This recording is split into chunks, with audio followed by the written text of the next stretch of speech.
வணக்கம் நண்பர்களே.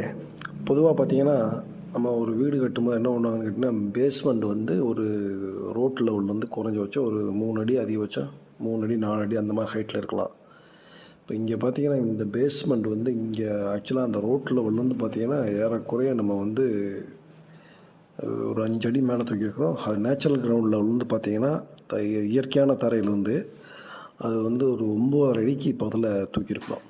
இப்போ இந்த மாதிரி இவ்வளவு பேக்கிங் பண்ணி நம்ம இதை இப்போ காம்பவுண்ட் வாலே பார்த்தீங்கன்னா 13 அடி ஹைட்டு கட்டியிருக்கோம். காம்பவுண்ட் வால் மட்டும் இது கிளையண்ட்டோடைய ரெக்குயர்மெண்ட் அனுசரித்து பண்ணியிருக்கலாம்.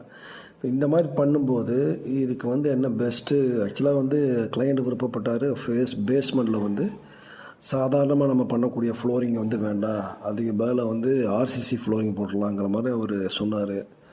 அதை அனுசரித்து நம்ம ஏன்டா அந்த ஆர்சிசி ஃப்ளோரிங் அதை போடணும்னா அதுக்கு தகுந்த மாதிரி நம்ம வந்து ஃபஸ்ட்டே வந்து பிசிசி எல்லாம் போட்டு வழக்கமாக